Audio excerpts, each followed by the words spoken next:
Climbing root होती हैं। Black pepper लिखना है तो लिख देते हैं, नहीं लिखना है तो छोड़ देते हैं, आपकी इच्छा। एनसीईआरटी में नहीं दिया है ये दोनों, तो ब्लैक पेपर एनसीईआरटी में जो नहीं दिया है उसको आप चाहे तो छोड़ सकते हैं। ब्लैक पेपर में भी क्लाइंबिंग रूट होती है, मनी प्लांट और ब्लैक पेपर में।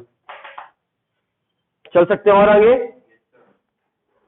और आगे चलते हैं। सपोर्टिंग रूट की बात करें और कौन से प्लांट में सपोर्टिंग रूट है तो देख लेते हैं। आपके बटरेस रूट, मतलब अर्जुन के प्लांट में देखा जाए, पीपल के प्लांट देखें, अर्जुन के प्लांट में देखें तो वहां पर कैसी रूट होती हैं। रूट आपके पेड़ के ऊपर जहां पे खत्म हो रहा होगा वहां पे ऐसे चबूतरा टाइप का बना लेती हैं, वो ऊपर पे रूट निकलती है। मान लो ये प्लांट है आपका, ये प्लांट है, ये जमीन है, तो यहां पर पूरे में रूट फैल जाएंगी इस एरिया में पूरा ऐसे ऊपर की ओर।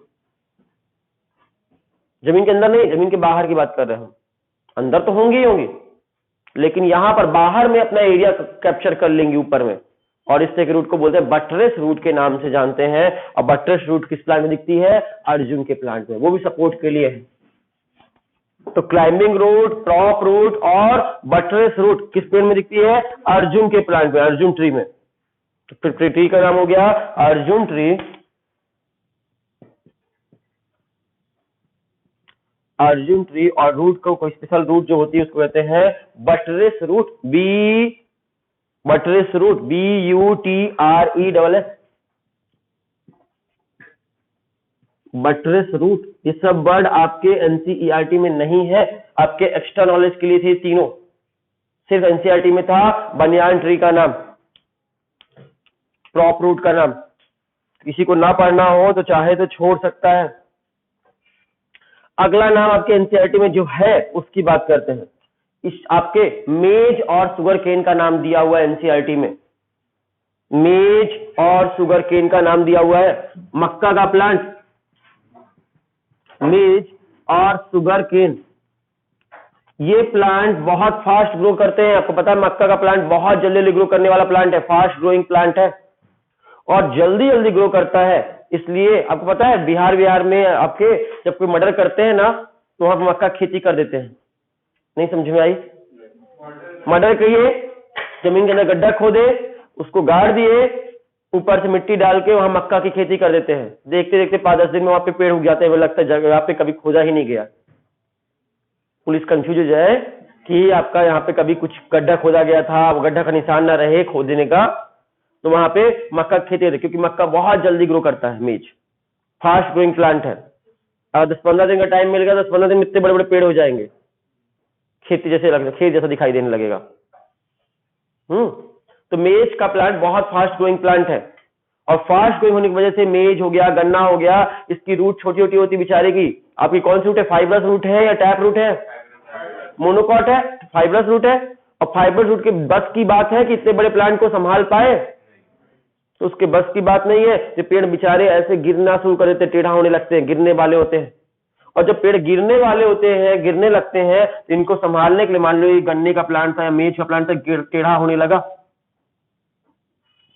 ये उसकी छोटी छोटी रूट है। फाइब्रस रूट बहुत सारी है, लेकिन ये छोटी छोटी फाइब्रस रूट के बस की बात नहीं है कितने बड़े ट्री को संभाल पाए। ऐसी हालत में इसके, ये गन्ने का स्टेम है तो इसमें क्या होंगे? ये नोड होंगे, नोड होंगे, नोड होंगे, ऐसे नोड होंगे, और इसके नोड से क्या निकलने लगेगी? लोअर नोड से क्या निकलने लगेंगी? रूट निकलेंगी, और वो रूट आकर इसको संभाल लेंगी। ऐसे रूट निकल कर आएंगी। देखा है ऐसे रूट निकले हुए? ये लाल रंग से जो बनाए हैं यही वो रूट है जिन्हें कहते हैं हम कौन से रूट? स्टिल्ट रूट। किस पेड़ में दिखती है स्टिल्ट रूट? मेज और सुगर केन के प्लांट में आपको दिखाई देती हैं। इन्हें स्टिल्ट रूट या ब्रेस रूट के नाम से जानते हैं, STILT, स्टिल्ट रूट। मेज में और आपके सुगर केन में कौन सी रूट होती है? स्टिल्ट रूट, स्टिल्ट रूट, या इन्हें ब्रेस रूट के नाम। स्टिल्ट रूट आपकी बुक ने लिखा है, स्टिल्ट रूट नाम में रखिए, लेकिन एक और नाम सुनकर रखे रहिए, इन्हें स्टिल्ट रूट या फिर ब्रेस, BRAC, ब्रेस रूट के नाम से जानते हैं। ब्रेस, ठीक है, स्टिल्ट रूट के नाम से या ब्रेस रूट के नाम से किसमें निकलती है स्टिल्ट रूट? आपके दो प्लांट है, मेज एंड, कोई दिक्कत है तो बोलिए, एनसीईआरटी के अंदर ये था, आप चाहें कौन सा एनसीईआरटी कौन सा एनसीईआरटी नहीं है, सिर्फ नहीं अभी तक जो बिना एनसीईआरटी का पढ़ा दिए हैं वो आपको ये 3 पढ़ाए हैं जो एनसीईआरटी में नहीं था, मनी प्लांट, ब्लैक पेपर और अर्जुना। इसको चाहे तो आप इन तीनों को ना याद करें अगर आपको ज्यादा लग गया है तो। अगर ज्यादा लगे तो ये 3 प्लांट को आप गायब कर सकते हैं, लेकिन सारा बाकी एनसीईआरटी के अंदर का था। सपोर्ट के लिए बनियान ट्री में निकलती है प्रॉप रूट, मेज और शुगर केन में निकलती है स्टिल्ट रूट। कोई दिक्कत? तो कोई बात नहीं है। और क्या काम करने के लिए निकलती हैं? और भी बहुत सारे काम करने के लिए आपकी रूट निकलती हैं, जैसे कि रिस्पायरेशन। अगला काम देख लेते हैं, तीसरा काम क्या करने के लिए रूट निकलती हैं। आपको पहला काम क्या था? सपोर्ट, आपका स्टोरेज ऑफ फूड। कौन कौन से प्लांट में स्टोरेज ऑफ फूड के लिए? Radish, carrot, turnip, sweet potato और ये सभी प्लांट किसके लिए मॉडिफाई हुई है? सपोर्ट के लिए। 2 रूट याद रखिएगा, बनियान ट्री और मेज और शुगर केन। बनियान ट्री में से प्रॉप रूट या पिलर रूट कहेंगे, मेज और शुगर केन में से चलेगा। तीसरा एग्जाम्पल, तीसरा पार्ट ले लेते हैं आपका, और किस पर्पस के लिए रूट मॉडिफाई हो सकती है। तीसरा काम है आपका रिस्पायरेशन करना, सांस लेना। रिस्पायरेशन ये भी आपकी बुक में दिया हुआ है एनसीईआरटी में। रिस्पायरेशन की बात करें, प्लांट रिस्पायरेशन करते हैं या नहीं करते? कौन से पार्ट से करते हैं? लीफ से, स्टेम से या रूट से? लीफ से। फिर हमने रूट को मॉडिफिकेशन पढ़ा रहे अभी तो। जल्दी बोलो, प्लांट कौन से पार्ट से रिस्पायरेशन करते हैं?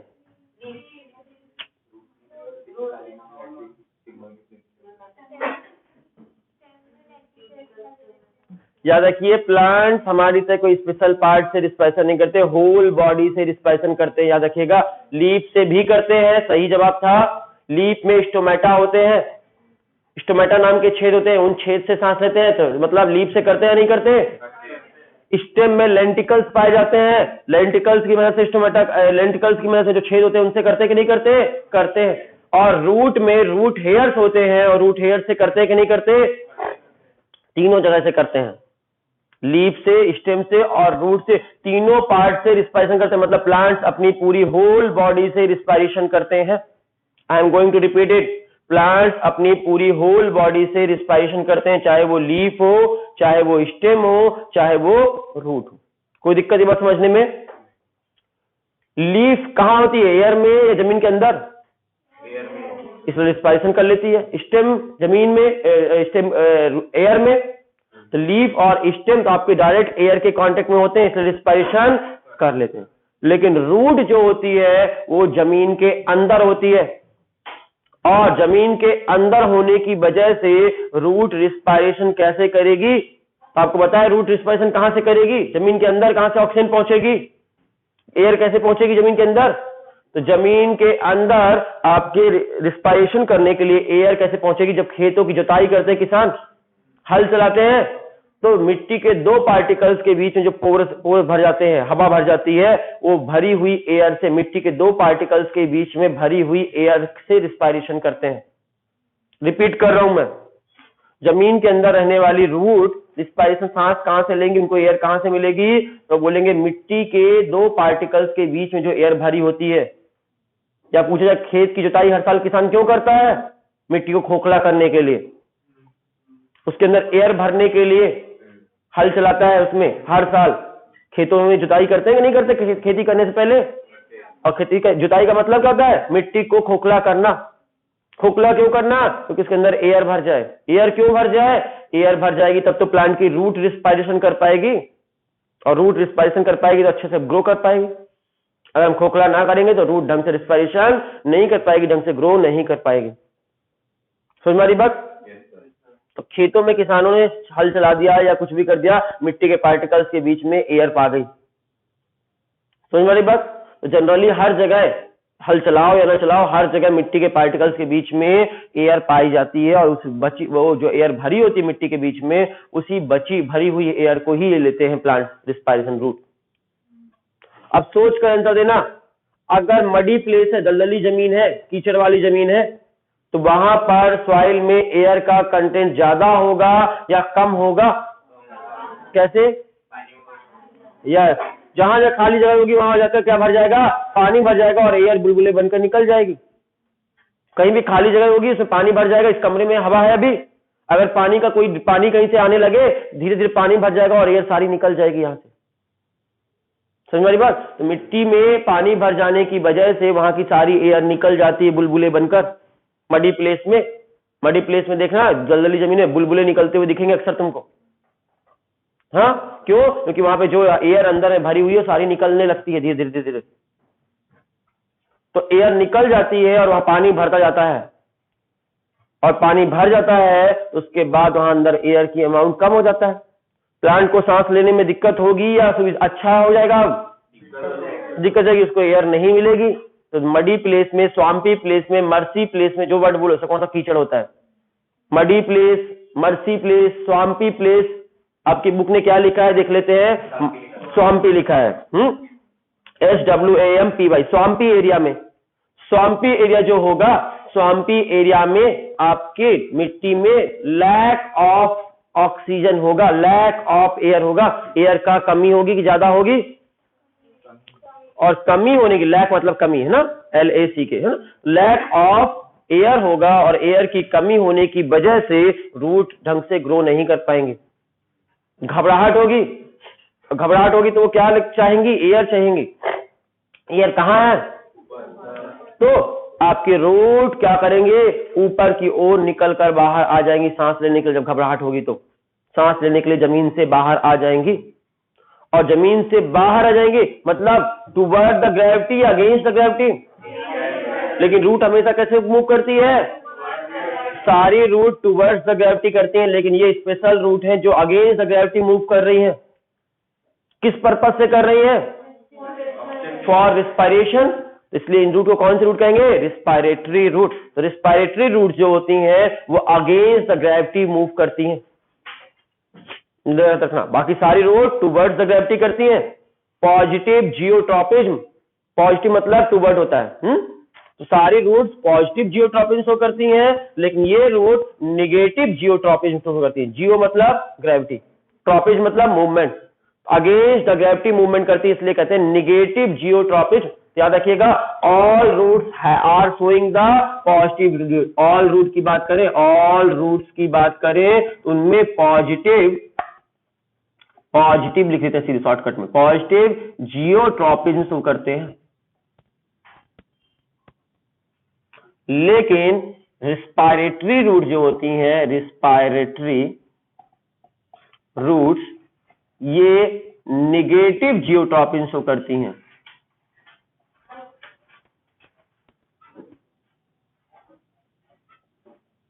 याद रखिएगा, सारी रूट पॉजिटिव जियोट्रॉपिज्म शो करती हैं, लेकिन रिस्पायरेटरी रूट अकेली ऐसी रूट है जो निगेटिव जियोट्रॉपिज्म शो करती हैं। याद रहेगा दिमाग में, ये उल्टा काम करती हैं। जमीन से बाहर निकल कर आ जाती हैं, और जमीन से बाहर क्यों निकली है? रिस्पायरेशन। सभी निकल कर जाती है, कुछ आती हैं? सारी निकल कर जाएंगी या कुछ आएंगी? हाँ, अगर सारी आ जाएंगी तो पेड़ हवा में तैरने लगेगा, उड़ने लगेगा। नहीं ना उड़ता पेड़, गिर जाएगा, मर जाएगा पेड़। सारी नहीं आएंगी, कुछ जमीन के अंदर उसको पकड़ कर रखेंगे, इंकरेज देंगी, और कुछ निकलकर सांस लेने के लिए बाहर आ जाएंगे। चलते हैं, कुछ आ जाएंगी बाहर, वो दे देंगी बाकी को, ले लो भाई हम लेकर आए हैं।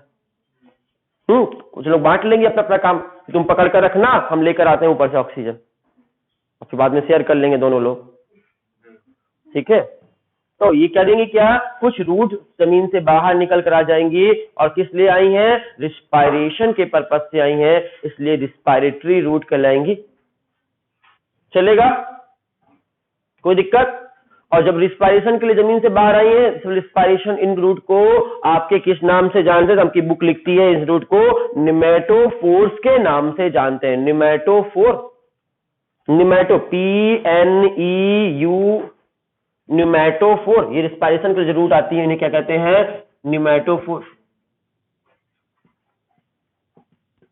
निमेटोफोर के नाम से जानते हैं। तो निमेटोफोर बोले तो आपको कहलाएगा कौन से रूट? Respiratory root.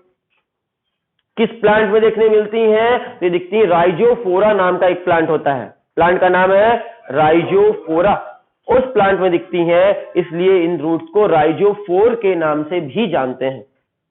तो राइजोफोर रूट हो गई, राइजोफोरा प्लांट हो गया। तो राइजोफोरा प्लांट का नाम है और उसकी रूट को, रिस्पायरेटरी रूट को राइजोफोर कहते हैं, निमेटोफोर तो कहते हैं, लिखी थी हमने, राइजोफोर भी कहते हैं। राइजोफोरा प्लांट में जो रिस्पायरेटरी रूट होती है उनको राइजोफोर बोलते हैं।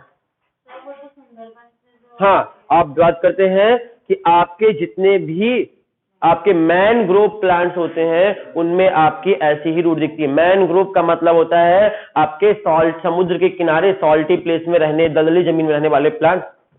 समुद्र के किनारे दलदल होता है, समुद्र के किनारे सॉल्टी एरिया होता है, सॉल्टी और दलदली जमीन में रहने वाले प्लांट्स में जो जिंदा रहते हैं उन प्लांट्स को मैनग्रोव प्लांट कहते हैं। सारे प्लांट्स मैनग्रोव होते हैं, सुंदरबन उसका अच्छा एग्जाम्पल है। तो मैनग्रोव प्लांट्स जो होते हैं उनमें आपके रिस्पायरेटरी रूट देखने को मिलती हैं। एग्जाम्पल कोई एक मैनग्रोव प्लांट का नाम बताइए। राइजोफोरा, आपकी बुक ने नाम दिया है राइजोफोरा, प्लांट का नाम दिया है, क्या लिखा है, राइजोफोरा, RHIZO, राइजोफोरा प्लांट का नाम है और राइजोफोर उसकी रूट का नाम है, रिस्पायरेटरी रूट का। चलेगा। अब इन रूट में छेद होंगे जहां सांस लेगा, उन छेद को क्या कहेगा, तो निमेटोफोर रूट का नाम है और निमेटोथोड बोल दें, THODE, थोड, तो छेद हो गया। तो छेद का नाम निमेटोथोड के नाम से जानेंगे, याद रखिएगा, छेद को बोलेंगे निमेटोथोड, PNEUMATHODE लगा दें यहां पर, ठीक है। यहां पे फोर को थोड बना दें, THODE कर दें यहां पे। शुरू की स्पेलिंग सेम रहेगी, PNEUMETO, न्यूमेटो, थोड बोल दे तो इसका मतलब छेद हो गया, पोर हो गया। कहां पर छेद होंगे, निमेटोफोर में जो छेद होते हैं उनको क्या कहते हैं, निमेटोथोड। थोड का काम छेद है, क्या करेंगे, यहीं से हवा घुसेगी अंदर। हिसाब से बोले कि आपके स्टोमेटा, लीफ में स्टोमेटा होते हैं ना, लेंटिकल्स कहां होते हैं, और ऐसे ही निमेटोफोर में क्या होंगे, रूट में क्या होंगे, निमेटोथोड होंगे। थोड की मदद से सांस ले पाएगा, पोर, छेद, ठीक है। निमेटोपोर भी बोल सकते हो, थोड भी बोल सकते हो। पोर मीन्स होता छेद, कोई दिक्कत, थोड बोले तो छेद हो गया और निमेटोफोर बोले तो रूट हो गया। कोई दिक्कत फोर और थोड में, पक्का वाला, बहुत अच्छी बात है। तो अगर ये बात समझ में आ गई तो बहुत अच्छी बात है। रिस्पायरेटरी रूट भी हमने पढ़ डाला। रिस्पायरेटरी रूट जो है वो आपका कौन से रूट का मॉडिफिकेशन हमने पढ़ाया आपको, रिस्पायरेटरी रूट जो पढ़ाया, ये राइजोफोरा का प्लांट का, मैनग्रोव प्लांट का राइजोफोरा का एग्जांपल जो दिया, ये रिस्पायरेटरी रूट थी आपके राइजोफोरा टैप रूट का मॉडिफिकेशन था, ठीक है। तो राइजोफोरा में जो है वो टैप रूट का मॉडिफिकेशन है। और अगर हम बात करें कुछ और भी प्लांट्स हैं, जैसे कि आपका कौन कौन सा, एविशेनिया, जूशिया, ये एक्वाटिक प्लांट है। आपके इन प्लांट्स की बात करें तो इनमें एडवेंटेटियस रूट मॉडिफाई होती है, मतलब रिस्पायरेटरी रूट टैप रूट भी हो सकती है और एडवेंटेटियस भी हो सकती है, दोनों में से कोई भी हो सकती है। लेकिन आपका ज्यादातर आपके जो एग्जाम्पल आपके एनसीईआरटी बुक में लिखा हुआ है राइजोफोरा का, वो टैप रूट है। तो राइजोफोरा का जो एग्जाम्पल आपकी बुक में लिखा हुआ है मैनग्रोव प्लांट का, वो आपकी टैप रूट का एग्जाम्पल है। ऐसा नहीं कि एडवेंटेटियस रूट नहीं होती है। एविशेनिया हो गया, जूशिया हो गया, ऐसे बहुत सारे प्लांट है जिनमें होता है, लेकिन आपकी बुक ने नहीं दिया हुआ है। आपकी बुक ने सिर्फ कितना दिया, एनसीईआरटी ने टैप रूट वाला राइजोफोरा का एग्जाम्पल दिया है। चल सकते हैं आगे। आपकी बुक में राइजोफोरा प्लांट का बना दिया डायग्राम, देख सकते हो। डायग्राम में बहुत सारी रूट निकली है मेन रूट के पास में, मेन प्लांट के पास में देखो जमीन से निकलते हुए ऐसे निकले हुए स्ट्रक्चर दिख रहे हैं, दिख गया डायग्राम। वो कुछ और नहीं है, आपकी हरी भरी दुनिया में जो दिख रहे हैं निकल रहे हुए हैं बहुत सारे। मेरे पास तो ब्लैक एंड व्हाइट दुनिया है, आपके पास हरी भरी है ना, देख सकते हैं।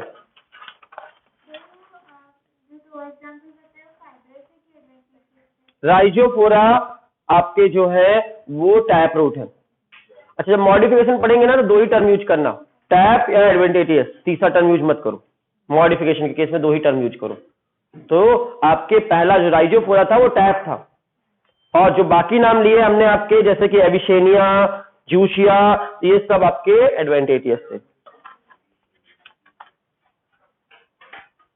और आगे चल सकते हैं, और भी काम के लिए रूट मॉडिफाई हो सकती हैं।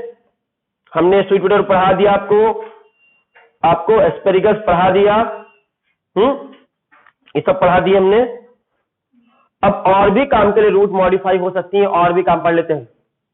सकिंग रूट या हॉस्चूरियल रूट, नेक्स्ट काम है आपका सकिंग रूट। यहां पर आपके एनसीईआरटी बुक ने नहीं दिया हुआ है, लेकिन ये इंपॉर्टेंट है सकिंग रूट, इसलिए इसको पढ़ना जरूरी है।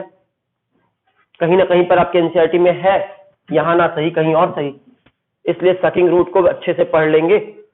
चौथा काम है सकिंग रूट। सकिंग रूट को और नाम, सकिंग नाम से मान चला, सक करने वाली रूट होगी, क्या करती होगी? चूसती होगी। क्या चूसती होगी? न्यूट्रिशन। न्यूट्रिशन चूसती होगी, किससे चूसती होगी? आसपास में जो प्लांट होते हैं। मतलब सकिंग रूट किस प्लांट में देखने मिलेगी? पैरासाइटिक प्लांट में। कौन से प्लांट में? Parasitic plant. ऐसे प्लांट जो अपना खाना खुद नहीं बना सकते, ऑटोट्रॉप नहीं है, हेट्रोट्रॉप प्लांट है। कुछ प्लांट हेट्रोट्रॉप होते हैं जो अपना खाना खुद नहीं बना सकते, पैरासाइटिक होते हैं। एग्जाम्पल के तौर पे कैस्कुटा का प्लांट, नाम सुना है? कैस्कुटा एक हेट्रोट्रॉपिक प्लांट है, उसमें लीफ नहीं होती, क्लोरोफिल नहीं होता, ग्रीन कलर नहीं होता। बेचारा वो प्लांट फोटोसिंथेसिस कर ही नहीं सकता, बेचारा तो नहीं है कहीं से, फोटोसिंथेसिस नहीं कर सकता, तो बदले में क्या करता है? दूसरे प्लांट के ऊपर अटैक कर देता है, और दूसरे प्लांट किसके शरीर से पूरा न्यूट्रिशन सक कर लेता है, और खुद हरा भरा हो जाता है। अपना खाना नहीं बना, चुरा लेता है दूसरे का खाना। इसको अमर बेल के नाम से भी जानते हैं। ये प्लांट आपने बहुत कॉमन देखा होगा, आपके आसपास में आपने अपनी आंखों से देखा होगा। पीले पीले रंग की लत्तर जैसा प्लांट होता है, बेल होती है, दूसरे पेड़ों पे ऊपर बेल लग जाती है। नाम क्या है इस पेड़ का? कैस्कुटा। कैस्कुटा, कैस्कुटा ये हेट्रोटॉपिक प्लांट है, इसको हिंदी में अमर बेल बोलते हैं। अमर बेल नाम सुना होगा, हिंदी में अमर बेल बोलते हैं, इंग्लिश साइंस में से कैस्कुटा का प्लांट कहते हैं। ये ऑटोट्रॉप प्लांट है या हेट्रोट्रॉप? और हेट्रोट्रॉप में कौन सा? पैरासाइटिक प्लांट है। तो पैरासाइटिक प्लांट जो भी होते हैं, एक प्लांट और है पैरासाइटिक, बिस्कम। आपको पैरासाइटिक प्लांट के नाम सुन लेंगे, कैस्कुटा बहुत फेमस है, अक्सर एग्जाम में आने लायक है, लेकिन बाकी नाम सिर्फ जानकारी के लिए दे रहे हैं, एक्स्ट्रा नॉलेज के लिए। विस्कम, VISCUM, विस्कम का प्लांट भी हेट्रोट्रॉपिक प्लांट है, ये भी पैरासाइटिक प्लांट है, विस्कम। और एक और है डेंड्रोफ्थो, स्पेलिंग देख लेते हैं। डेंड्रोफ्थो, बड़ी अजीब सी स्पेलिंग है इसकी, D